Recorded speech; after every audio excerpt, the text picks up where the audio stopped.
Okay, so I've been through the squat in a bit of detail now, so I'll go through the deadlift with you, and I'll just talk to you about some things that you might want to consider when you're deadlifting to make sure you get the most out of the exercise and you stay injury free. Now, the deadlift is probably one of the exercises where people tend to find that they struggle the most with and maybe get the most aggravation on their lower back. So to minimize the chance of that, I'll just go through some things as well. So let's start again from the bottom upwards. Okay, so footwear, again, similar to the squat.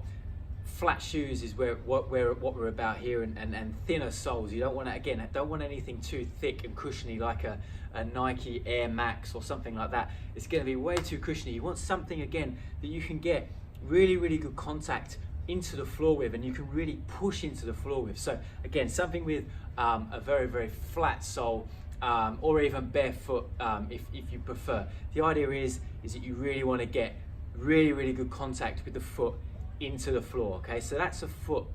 Now I'm going to talk to you today about the conventional deadlift, but there are other variations obviously of the deadlift, but I'll talk to you mainly about the conventional one. But most of the principles hold true across all of the different types of deadlift. Okay, so one of the major things I see people doing wrong with a deadlift is the fact that they look like and they are trying to pull the bar off the floor with their back and their arms. They're actually trying to pull it.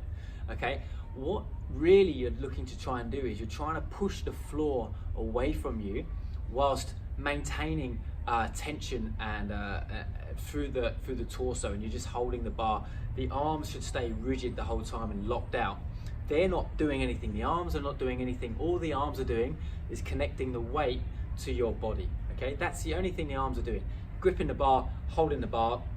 Your shoulders are pulled down, so your lats are engaged. Okay, that's all it's doing, is connecting the weight to your body so you can lift it off the floor. You're not trying to pull it with your upper body. So that's the first thing to bear in mind, is that it's a lower, I mean, it's a full body movement, but it's predominantly your legs that are producing the movement and that should be driving the weight off the floor, which is why having good contact with the feet into the floor is so important. Okay, now let's think about knees. Now, compared to a squat, a deadlift is a hip dominant movement, which means the hip joint moves a lot more than your knees do. The knees don't move as much. And at the bottom of the squat, what you should see is that your shins should be pretty much vertical, or maybe just slightly off vertical. Okay, so at the bottom of a deadlift, you can see there, you basically want your shins to be around the vertical. Okay, you don't want to be bending your knees too much. Okay, there's only a slight, compared to a squat, way less movement at the knees, far more movement through the hip joint. So it's a hip dominant movement. Okay, so at the bottom, we want shins parallel. We also want to make sure the bar is as close to the shins as possible, probably even just touching the shins slightly. Okay, so the bar never wants to move away from the body. The bar is just going to move in a straight line and should be close to the body the whole time. Okay, at the bottom as well, you want to make sure that your shoulder is directly above the bar as well when you set up. Okay, so a couple of things to look for when you are setting up for a deadlift. Okay, arms should be completely rigid and straight. The shoulder should be directly above the bar. Shins should be vertical or close to vertical, and your back should be completely straight. Okay, you don't want to see too much extension or any flexion. Okay, you want to make sure you've got a neutral spine. Okay, which means that, again, similar to the squat, the abs and the core as a whole play a big role in stabilizing, supporting when you do a deadlift. Okay, so I'll do some reps on a conventional deadlift just to show you how it should look and maybe some common things to think about and problems people face. So again, compared to a squat, stance on a conventional deadlift tends to be a little bit narrower. You tend to bring your feet a little bit closer, again with a slight toe turn out. Okay, all right, so closer stance, feet slightly turned out. Okay, before I go down, I'm going to make sure my hips are neutral. So I'm going to find neutral by tilting back as far as possible, tilting forward as far as possible, and then finding the middle. Okay, I'm going to come down and grip either side of my legs, and I'm going to pull my shoulder blades downwards. So I'm going to engage my lats. Okay, so really important that you engage. Okay, now when I'm in this position, when I'm at the bottom of the deadlift, I try and think about pushing my head forward and my hips behind me, so I lengthen my spine as much as possible. So I'm gripping the bar, The bar's really, really close to my shins. I'm pushing my head forward, my bum back, and I'm just gonna sit back, and there is where I feel like I'm really, really got a lot of tension on the bar, and the bar's about to come off the floor. So I'm just gonna push into the floor, and I'm gonna stand up, squeeze the glutes at the top, and then return down. So I'll breathe in first, sit back into it, stand tall, and back down. And notice the bar to just move in a straight line. So what I see some people tend to do is they pull their hips down too low and bend their knees too much like this. So it becomes too much of a squat. So some people pull their hips too low.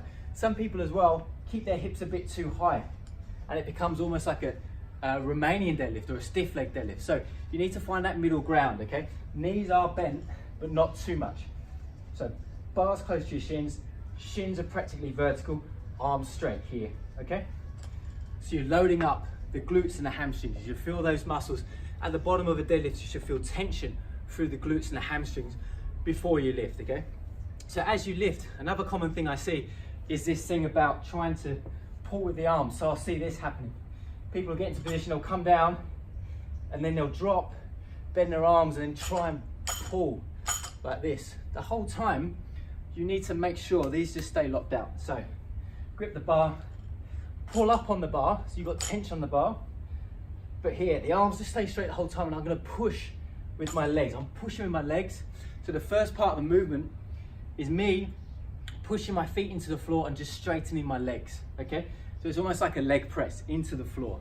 I'm not trying to pull my arms. Arms stay straight the whole time, okay?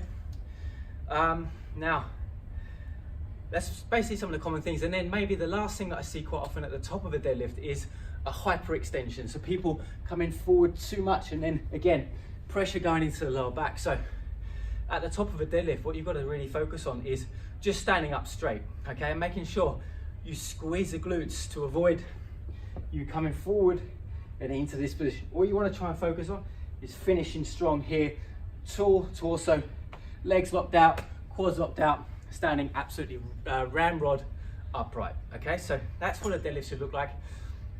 My preference is to make sure that you use an overhand grip, double overhand grip, okay? If the weight becomes too heavy for you to grip the bar, my preference, unless you're powerlifting, is to use straps, okay? So you can maintain that. Twisting using one under and one over, people like to do that, but it does then put your shoulders in different positions, and it creates a twist through the body, which can lead to problems then maybe lower down into the lower back, and maybe makes it so that you load a bit differently.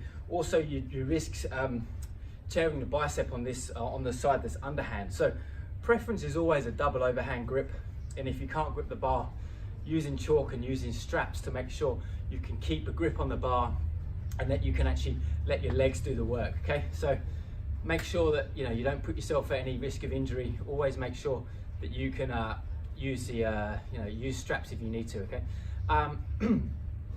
Whether you want to tap the bar and then come straight back up, or put the bar down and reset, again, it depends a little bit on what you're doing a deadlift for. But again, my preference generally is to make sure that you normally reset at the end of every rep, because normally you're not going to do deadlifts for super high reps. Usually it's for 8 reps or fewer, generally speaking, okay? So my preference is usually to come down, reset, and then go again, rather than depend on momentum and bounce from the bottom, okay? It's making sure that I'm actually lifting the bar from a dead stop, which is what a deadlift should be, okay? So yeah, that's just some pointers on the deadlift. I hope that that helps, and I hope my demonstrations just give you an idea of what a deadlift should look like. If you have any problems or questions with regard, in regards to the deadlift, please post them below and give me some feedback on things that you find you might struggle with on the deadlift, okay? Cheers, hope that helps, guys.